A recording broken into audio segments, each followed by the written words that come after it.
today's topic is spiritual dowsing, and um, I'd kind of like to see, and you can just do this raising your hand on the screen if you would. How many of you are familiar with dowsing? Like you know something about it and or you've done it yourself? Okay, so a lot of you have had some experience with it. Good. Okay.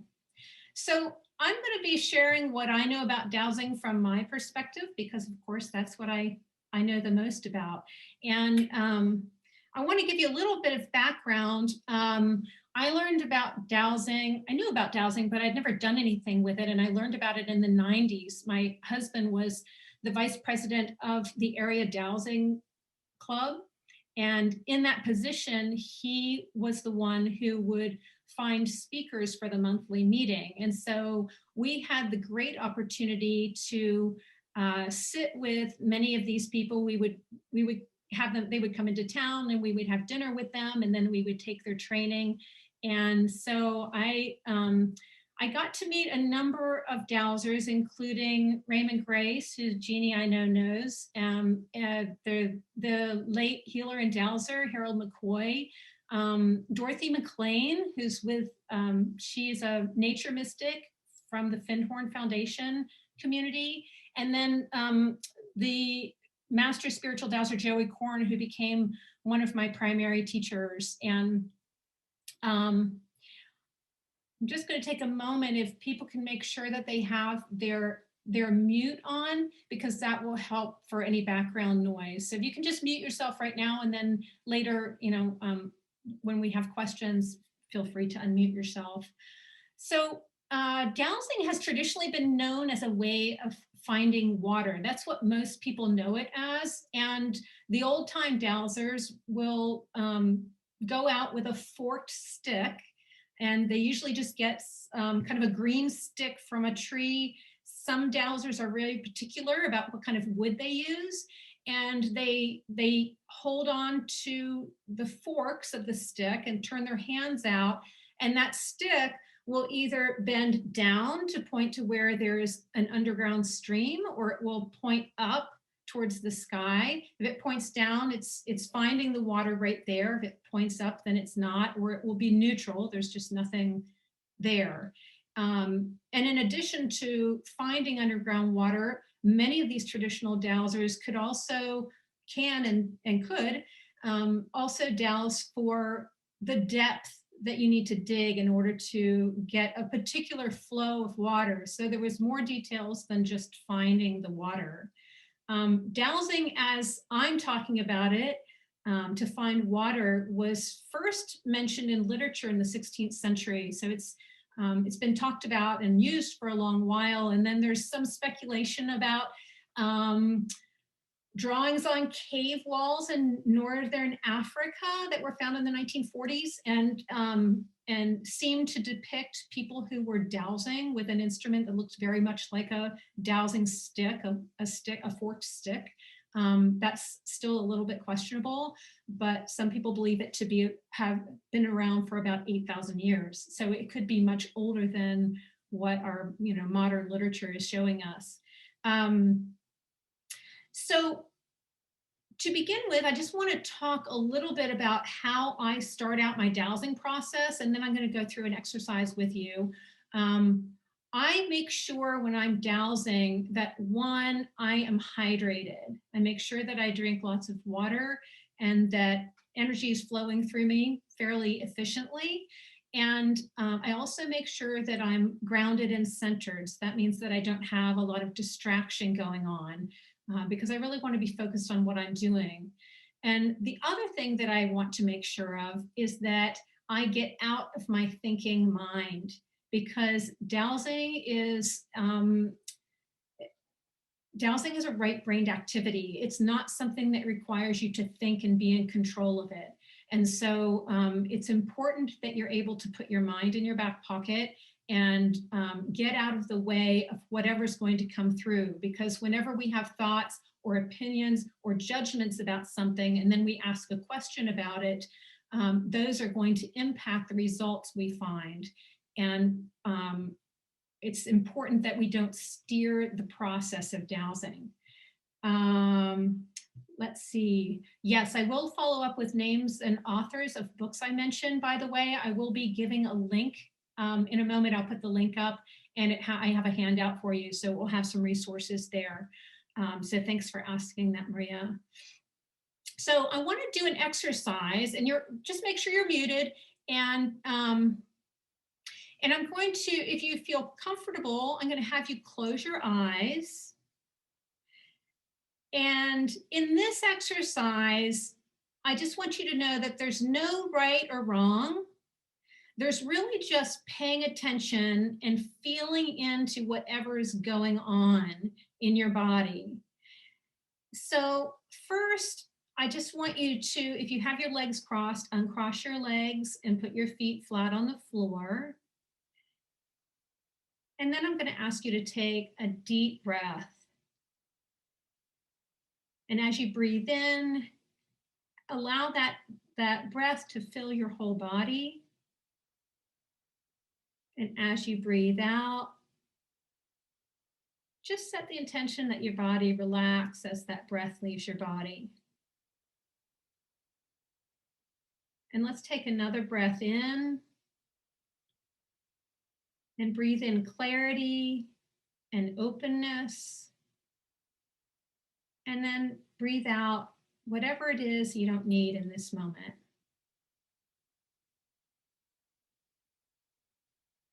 So again, in this exercise, there's no right or wrong. There's just paying attention to how you feel in your body. So the first thing is, and because you're on mute, nobody can hear you, but I will ask you to speak out loud in your own space. And this is a simple statement, and the focus will be on what you feel in your body. And the statement is, my name is, and then say your name. You can just say your first name. So for me, it would be, my name is Anne.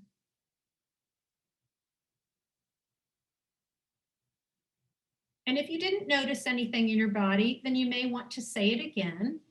My name is, and just breathe in, notice what's going on in your body.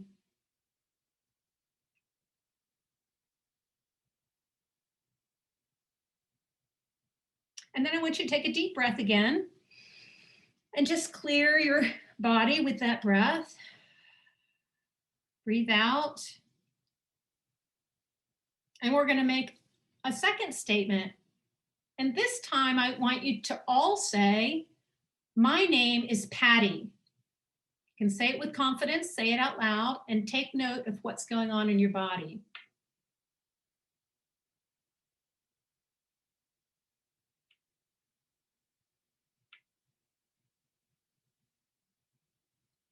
Okay, so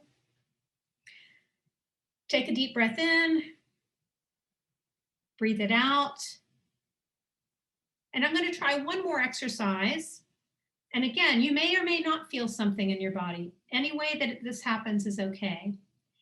And again, do your best to get out of your thinking mind because there's no right or wrong here. So this is an imagination exercise. And again, with your eyes closed, I want you to imagine that in front of you is a box. You get to choose the size, the color, the dimensions.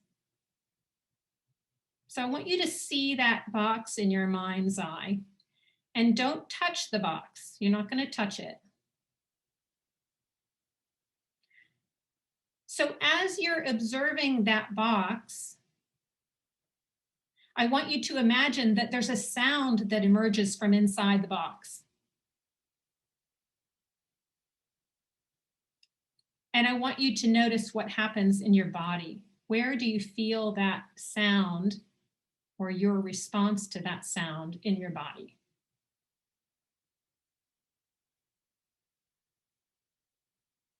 And secondly, is there an emotion that is associated with hearing that sound?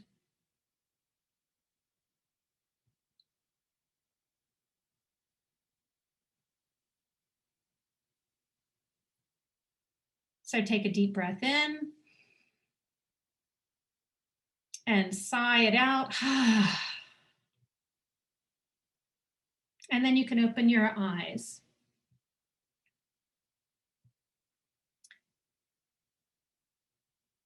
And I'd love to hear from any of you, whether you would like to speak, you could raise your hand, or if you want to just chat in the chat box.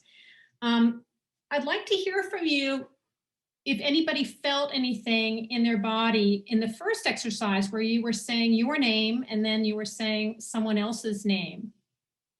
And I actually prefer if you want to raise your hand because I like to have other people speak too. So is there anybody who had something happen in that exercise that they noticed? Yeah, let's see. So Libby. Yes. Yeah. Hi. Hi. Yes. Well, when I said my name, I felt a rising energy and like a smile. Okay. And then when I said the name Patty, I felt like something sprung and broke, like boing, like it just fell apart. Like everything came apart. There was no cohesion there. Okay, good. Good description. Yeah. And yeah. then the last one was what was the last one? The box. Oh yeah, the box. So I imagined a beautiful glossy red box with a red ribbon, and it had been opened, but I couldn't see in it. And I heard a kitten meow.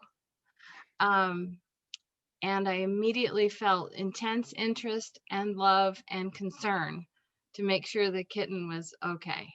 Okay, so you had emotions and your bodily response. So good. Yeah. Awesome. Thank you, Libby.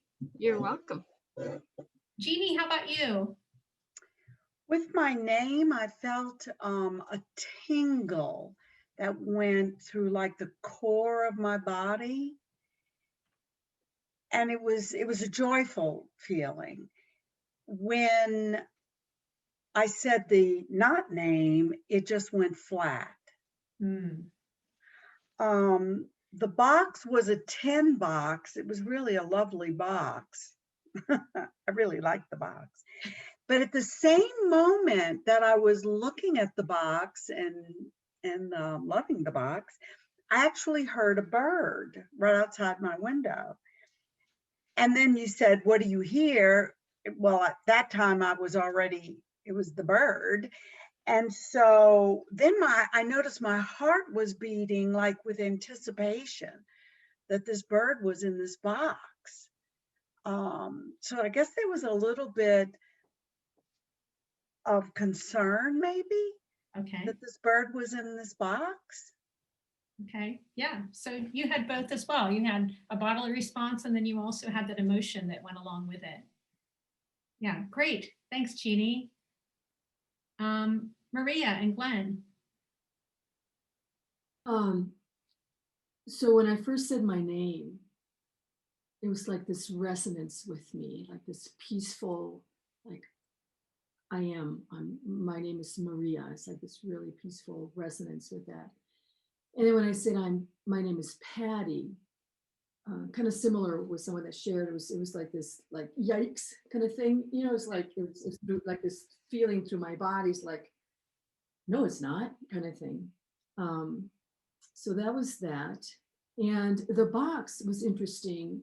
I quickly saw this beautiful wooden box, and it had all these different grains, and it really kind of like ancient old. And as it, like, I continued to look at it, it had like a lock where you put a lock on it, but the lock was actually opened. It wasn't locked, and it's almost like I've opened the lock, but I hadn't taken it off yet. And when you said, "What do you hear?" I heard, "Help me." And that was kind of the emotion that I initially got. Is like, whoa, that was a little scary. I wasn't kind of expecting that. I was expecting something more, I don't know, happier but that was, so what I instantly got to from that is a message that I've, perhaps for me or whatever, is whoever, is that the lock is open, but it hasn't, the box isn't open yet. And it's almost like it's time for whatever in there to be let out. It needs help to be let out. Okay. So in addition to like emotion and a bodily response, you also had a little bit of a story that went along with that. It's like quickly. Yes. Yeah, it was very fast. Yeah. Okay. All right. Well, thank you, Maria.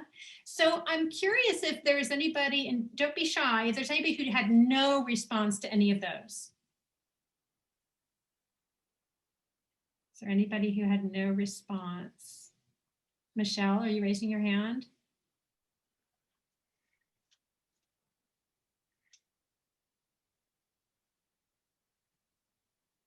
Michelle, I can't hear you. Oh, there we go. Okay. Yeah, no, the first one actually I missed. I ended up with a phone call. The second one, but all I could think of was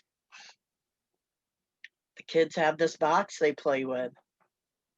And when you turn it on, it shakes and says, "Let me out of here, let me out of here." That's the only thing that would come to my mind. Otherwise, nothing. And did you have any bodily response to that?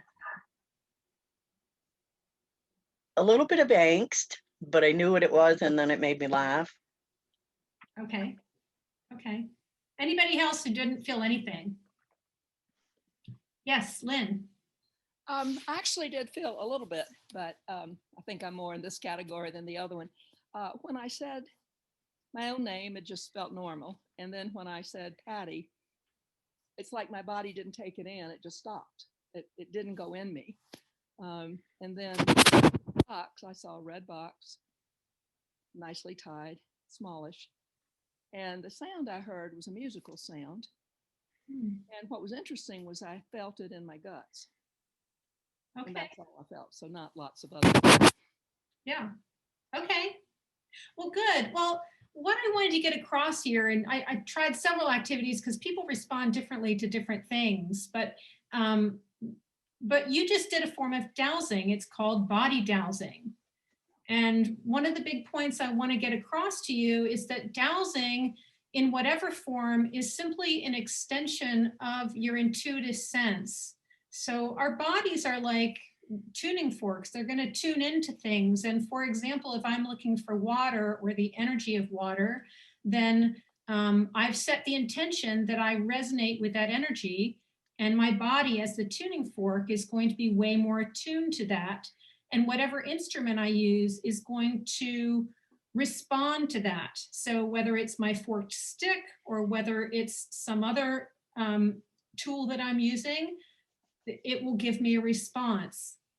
Just briefly, the tools, I've talked about the forked stick, which is one of the older tools that's used, but there are also the more modern tools are L rods, which are, they look like this, and you can actually make these if you have a wire hanger. It's just a wire hanger and a straw. This is the straw part that goes around the metal, and you bend the wire hanger. This is not a hanger, but the straw part just goes around a bent piece of metal, and then it goes out in front of you. Whoops. And there are two of them. And what I love about L rods is that if you're looking for something and you come across it, your L rods will say yes by going out to the side. They will say no by crossing this way. And if they're neutral, there's just no response. So that's one tool that people use. Another tool that people use is a pendulum. And you can also make one of these by taking a thread and a ring or a bolt and just making it about 5 or 6 inches long. And you can just play around with that. You just have to have the weight heavy enough that it's going to swing comfortably. The other forms of dowsing, which I'll just talk about briefly, are one, body dowsing, which you just did. There's on-site dowsing, which you usually use a tool with, and that would be me going out to look for a place for someone to build their, to dig their well. I would be going out and going through the land with my L rods and looking for the place where there was an underground stream that would easily bring in water for a well. I don't do well dowsing, but I know people who do, and they're very good at it. They can quickly find water, even in like California is very dry right now. I just read an article about a woman who is a dowser out there, and she is finding water for people who are building homes, even though it's been these drought conditions, and it's people perceive it's very difficult to find it. And she can go in and find the wells much quicker than somebody who's doing it in another manner. And actually, that's one of the articles that I referenced in my handout, which I'll put up in a moment. So there's on-site dowsing. There's also deviceless dowsing, which if you've done dowsing for a while, you can do it deviceless by imagining your tool in your head and what it's doing. So you can go into that space, or if you've developed your intuitive sense enough, you can walk into a space and feel out where it is, just using your body as the dowsing rod. It's just setting the strong intention and practicing with getting in touch with your inner sense, just like you all did in this exercise. You were feeling something in those exercises that we did. There's also muscle testing, which some of you have probably experienced. If you've gone to some alternative practitioners, they'll often use muscle testing, where they have your arm out to the side and they'll press on it. They'll see whether your muscles are strong or weak, depending on what they're putting near you. It could be a supplement that they think will strengthen you, and then your muscles will show strength or weakness, depending on how your body feels about that. Or it could be a food to see if you have allergies. So that's another form of dowsing, a body dowsing tool. And then there is map dowsing, which involves taking a picture or photograph or a map and using that as a surrogate for being in there in real person. So if I had a map of a piece of property and I wanted to find where the good spot to dig a well was, then you can just take your dowsing rods and you can go across the map. And when they open up, you'll see that that is the line. And then you'll go the other direction and find the other line, and where they cross is the place to dig that well. So that's a form of map dowsing. And then there's also a form of map, it's called map dowsing, where you can, like if I'm doing energy healing, which I'll talk about in a moment, and I'm doing it virtually, then I can print out a piece of paper that has a person's body on it, and I can use that as the surrogate for that person who's in another place. And I have all of their energy centers on there, and I'll just use my pendulum to see where their energy is constricted or where it's open and flowing. So that's another form of map dowsing. There are two other forms of dowsing that I'm going to talk about a little bit differently, and that is spiritual house cleaning, which is clearing space. And that's if you want to clear out your home or office, or if you want to clear a space that somebody else is living in or working in, then you can douse it to see where there are detrimental energy patterns that are set up that you can transform into beneficial energy patterns.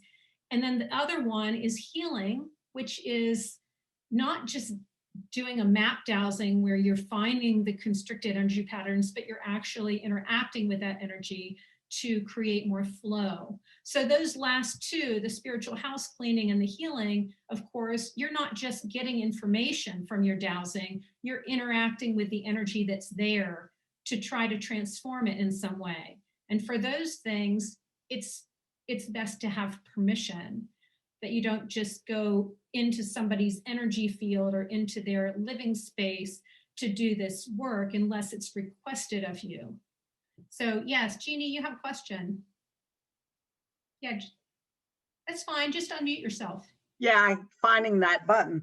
For those last two, which are very exciting, what do you use a pendulum? Do you use a tool? What tool would you use? So if I'm doing space clearing or spiritual house cleaning, I use my L rods, because I bring the energy of space into my living space and imprint it there. And then I use Google Maps and I find that space, that location. I bring it into my living room and set it up in the same directions, north, south, east, west. And then I dowse it to find the detrimental energy patterns. I clear them in my living room, and then, very important, I remove the energy. It's not for a beginner dowser. I never keep that, of course, imprinted in my space. I don't want somebody's energy in my space except for that time that I'm doing that healing work. When I do healing work on somebody, I use my pendulum because it's easier for me to find where things are open and spinning. And I'll talk about training devices in a moment, but for my pendulum, my yes or my open flow goes in a big circle. So I can see if that energy center is flowing and open, or whether it's compromised, which it spins in the opposite direction for me. This is how I've trained my device, or if it's still.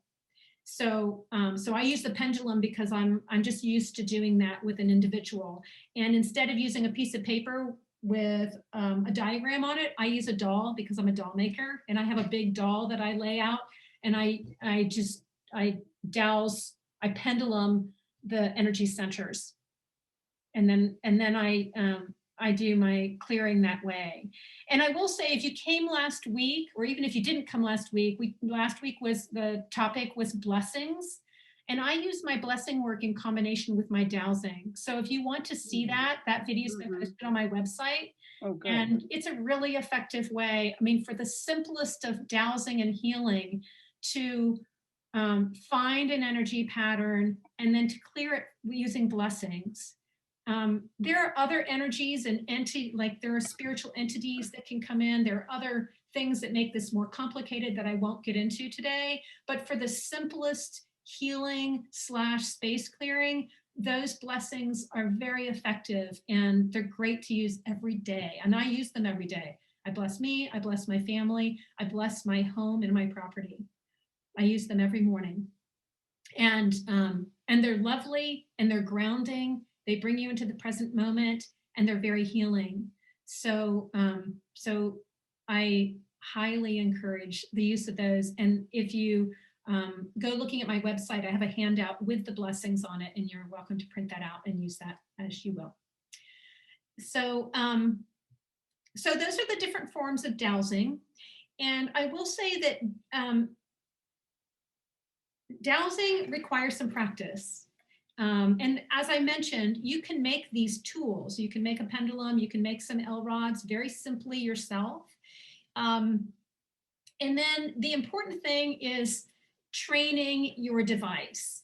And by training, you're really training yourself, but it's kind of the two of us working together so that we are resonating with each other and speaking to each other in the most efficient manner.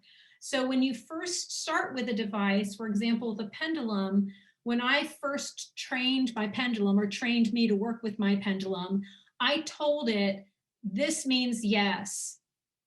Wide open, this means yes. That's not true for everyone. Some people train it so that it's doing this, like your head would say yes. And then they'll train it to do this to say no. And it's really up to you. For me, I like this because in addition to asking yes/no questions, I'm also looking at energy systems, especially in the body. And when I do that, I can kind of get a relative openness, if you will. So for example, if energy is flowing just a little bit, I might get a tiny circle. And if it's wide open, I'll get a wide open circle. And that's, that helps me as an energy practitioner to figure out how much work that energy center, or chakra as they're called, is going to need, how much I need to work on it to get it open. So for me, again, this is yes. My no, or my clear, when it's like if I'm working on something to clear my home and I do a blessing, my blessings are working, and then when they end, they stop here, which is kind of my no. And then there's neutral. Nothing's happening. If I ask a yes or no question and I get neutral, then there's neither yes nor no. And maybe I haven't asked the question correctly. So the first thing about dowsing is really getting used to your instrument and training it. And it really does take saying to it, this is my yes, and moving it that way. And this is my no. With my L rods, out is yes, and crossed is no. So there's that sort of training. And then there's the practice of asking good questions.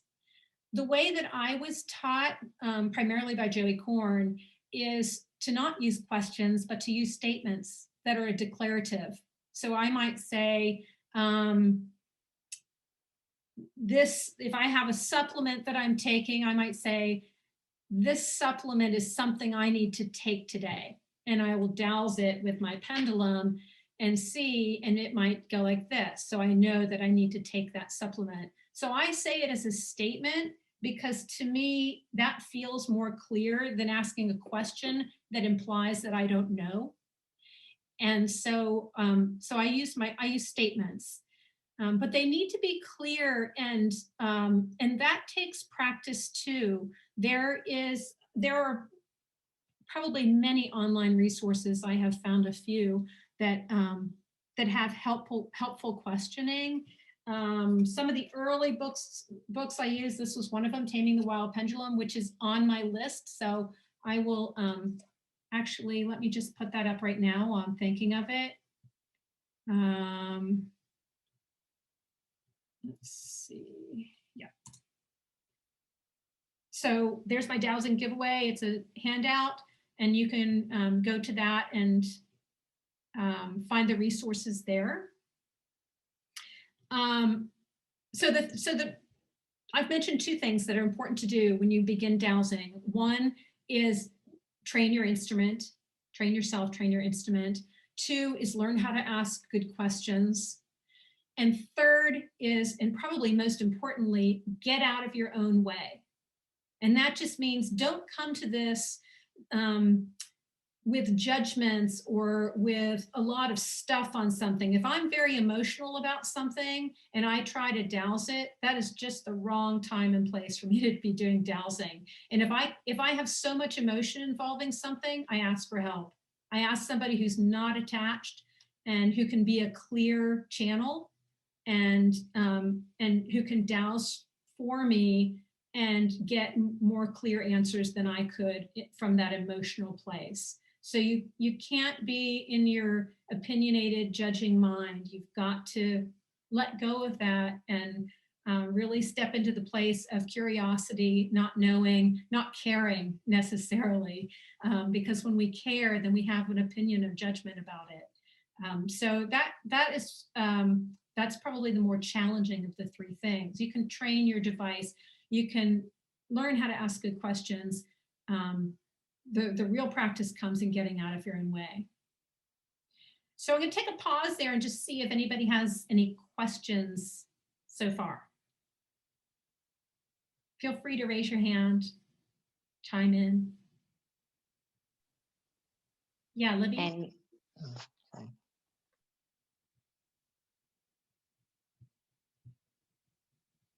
Oh, Libby, you need to unmute yourself. Hi, okay. My question is, do you ever use a pendulum or any dowsing technique to have a conversation with, say, your spirit guides, where you could ask them a question and get their answer through your pendulum? I don't. I use journaling for that. Okay. Mostly, and I didn't say this before, but mostly dowsing it's more of a yes or no sort of arena. And so if I'm having a conversation with my guides or protectors or whomever that might be in the spiritual realm, I'm allowing that to just kind of download. And I do that through dominant, non-dominant handwriting, because that's, ask a question with my dominant hand, get the answer with my non-dominant hand. And that way I get a lot more information than I would with dowsing, because it's not a yes or no. Right. Okay, thank you. Yeah. Yeah, Lynn. Hi. My first experience with using rods. It was a long time ago. I went to something in the DC area on seeing auras. And 95% of the people in that room came out seeing aura. But what they had us do was take a dowsing rod and go up to a partner that we were working with, and the rod would go out when we got close to their aura, and then in as we backed off. So I guess the question, so I have assumed that we're measuring energy when we douse, but I'm thinking maybe that's not always the case. So I guess I'm asking you, is there, like, if you're using your, is it responding to the energy, or is it responding to something in your mind? Well, both and, because they're both energy. So let's, everything, everything is energy. And so if I'm looking for water, I'm looking for the energy of water. Okay. But if I have a thought in my mind that the only thing that I'm going to find here is sulfur gas or whatever, when I'm looking for that water, then that thought, which is energy, is going to affect my results. That's the getting out of the way part. Okay. So yes, you're looking, if you were looking for somebody's energy field or their aura, and you were approaching them with your dowsing rods, then yes, that's what you're going to find. And that's the energy of their system. But if you had, if you had particular thoughts about that energy of your thought can also affect it. Right. So, yeah. Yeah, so good question. Paula, did you have something that I didn't know if you were asking something? You need to unmute yourself. No, I didn't, Anne. It's okay. It's been clarified. Okay. Thank you. Anybody else have a question at this point? Libby, do you have your hand up, or did you already get it answered?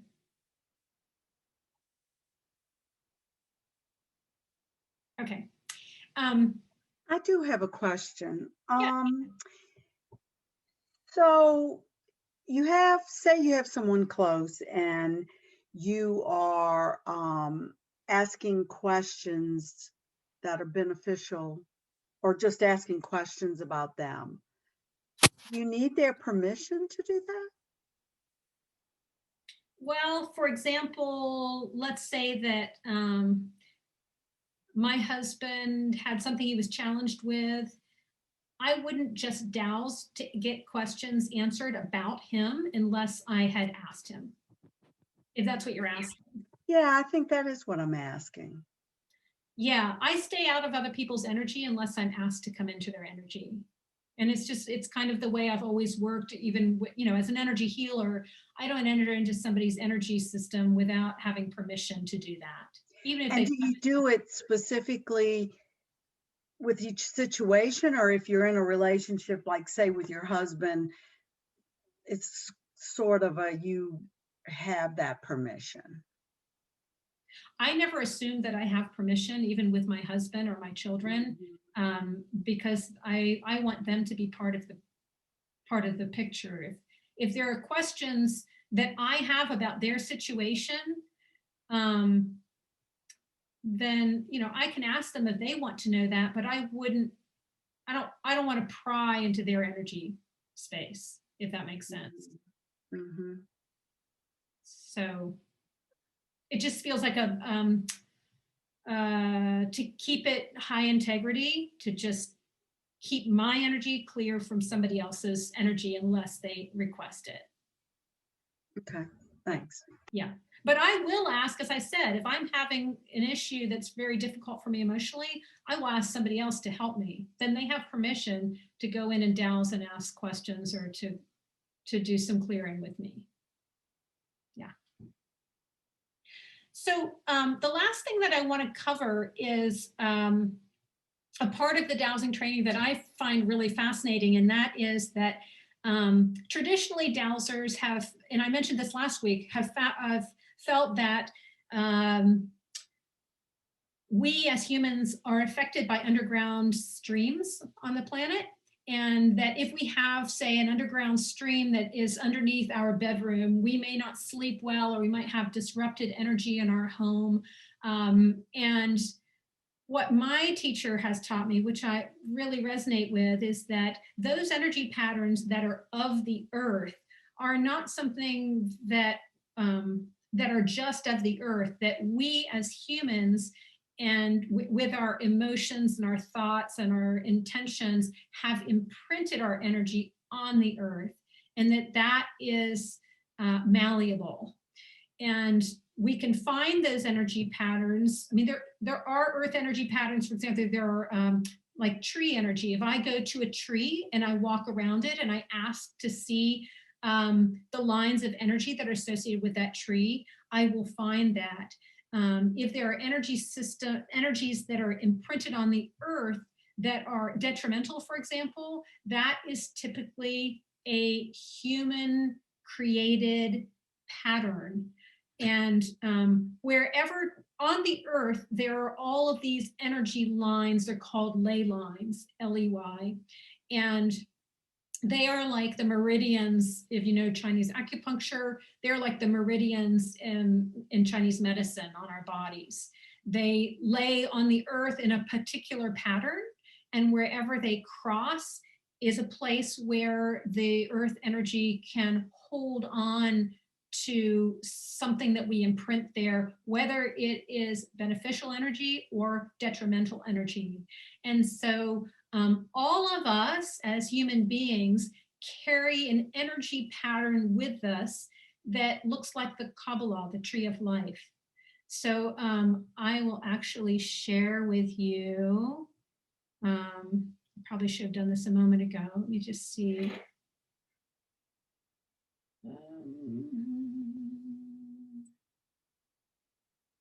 I'm not sure I can do this. Let me just see. It's not showing me where I can share. Well, it's not allowing me to share. That is probably one of those things, Paula, that didn't get set up in the. Just like last week. Nothing at the bottom of the screen end. Exclamation points. But the tree of life pattern is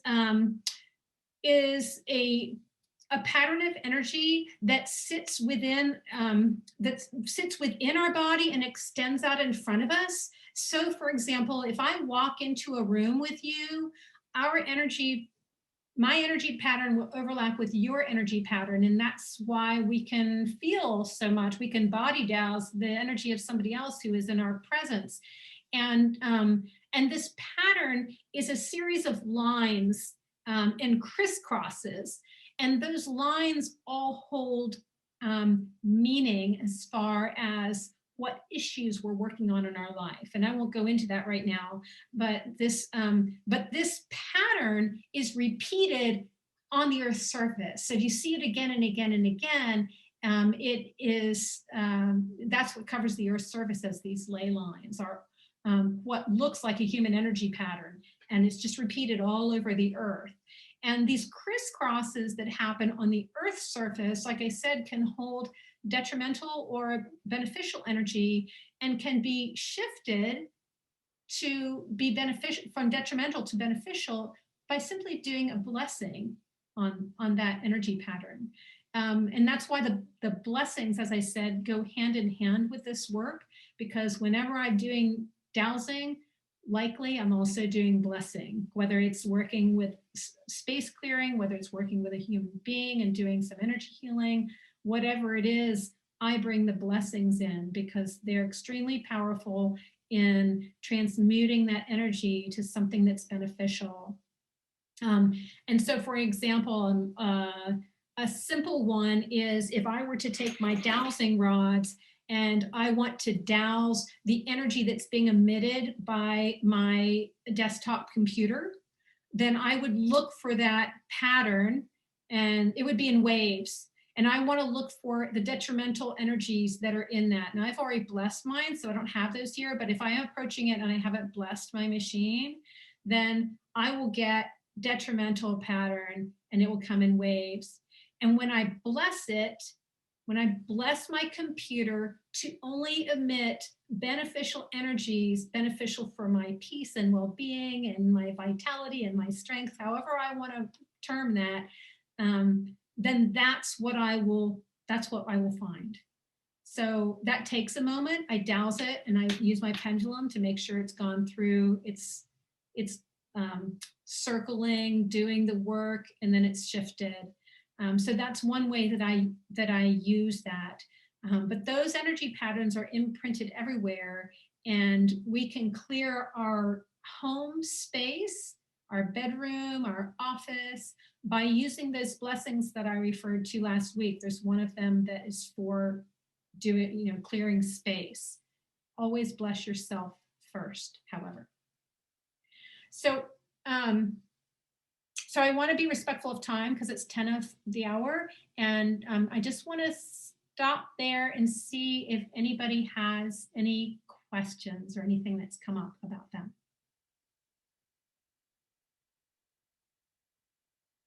Yeah, Paula.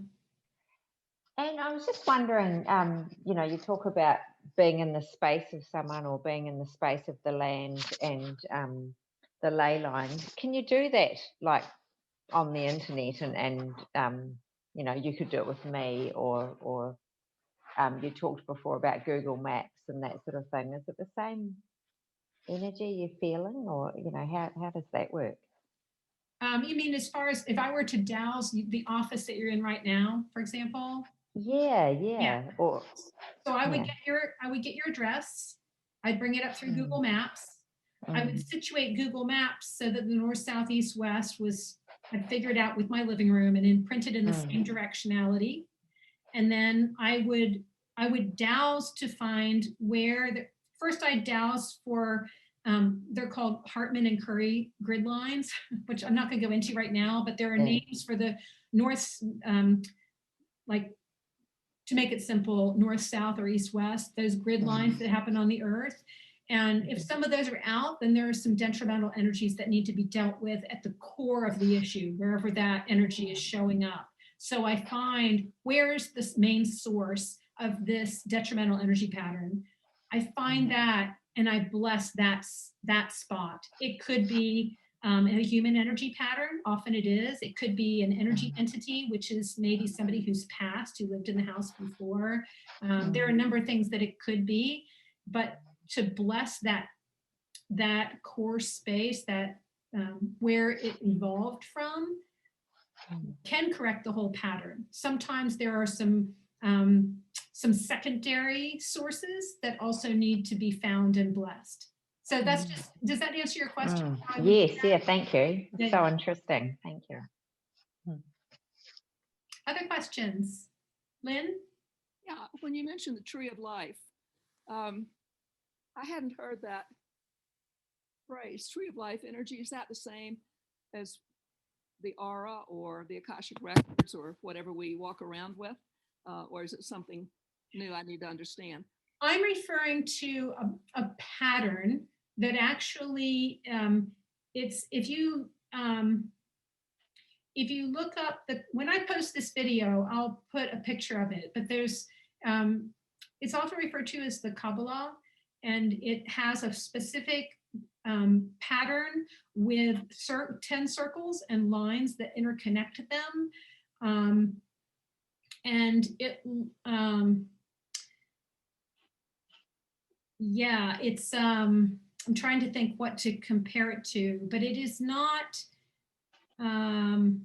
it is part of your energy system. It's kind of where but it's, if you were looking for the aura, that wouldn't be the same thing. If I'm looking specifically for the human energy pattern, or what Joey Korn calls the bed pattern, because it imprints on our bed when we lay down, that's going to look different than where your aura is. My aura, I can change where the energy of my body extends to, just by being in my heart space. If I open up my heart and I send out loving energy, my energy system expands. So you would find the edge of my aura out further than if I think of something that makes me really sad or contracted. So that would be the change in the aura, or the edge of my energy. But this pattern would stay the same. It is a pattern that is, it's set, and it's imprinted in front of me mostly. There's a little bit of it behind me, and it has a certain form, and it always takes that form. Like a blueprint. It's like a blueprint, exactly. And do our experiences, no, our experiences are not attached to that. Well, our well-being is attached to that, Okay. or I should say that it represents our well-being, that there are lines of light energy in that pattern. And sometimes those lines will be healthy and vibrant and flowing, full of light, if you will. And other times they are out, they're dark. And then we need to correct it. We need to heal it. And so we can find where, which of those lines is out, and we can do blessings on it. Or just do blessings on us, simplify, just do the blessing. Wow. I'd love to know more about this. Yeah, well, did you see last week?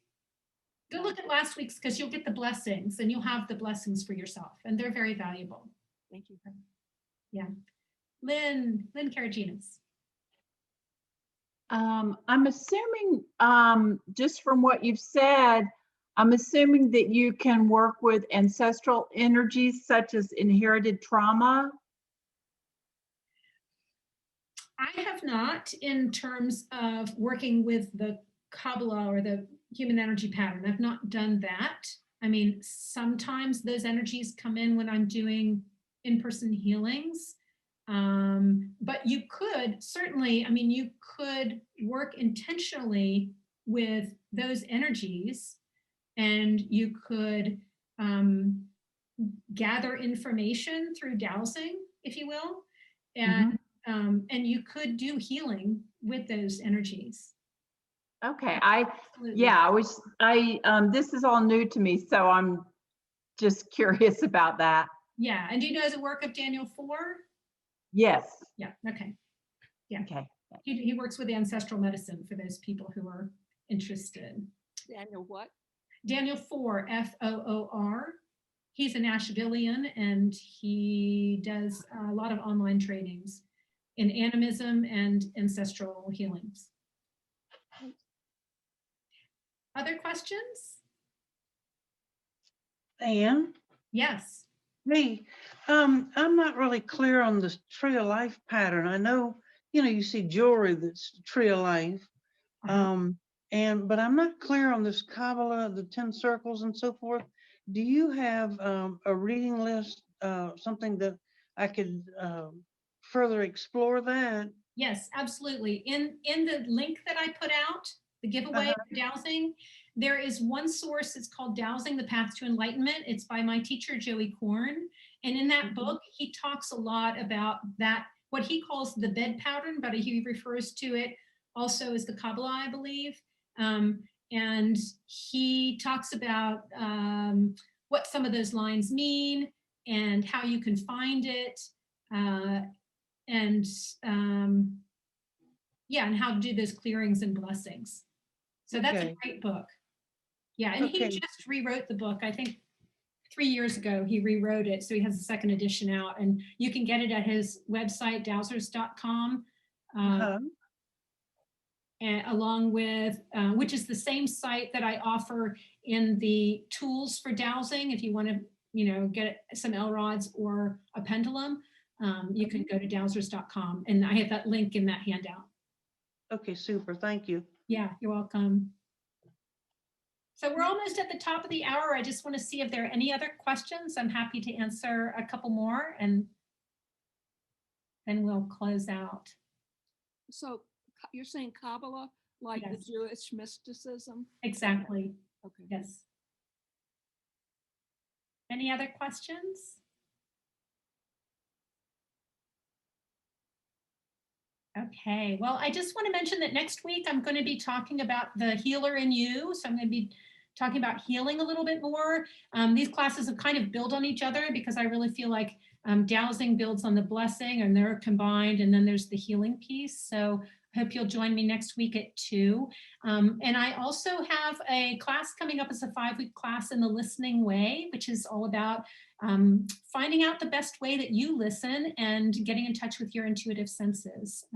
So if you're interested, you can find that at my website, and it's also on the handout. I just mentioned it on there. So thank you everyone for showing up. I'm so grateful to have you here, and I hope you have a wonderful week.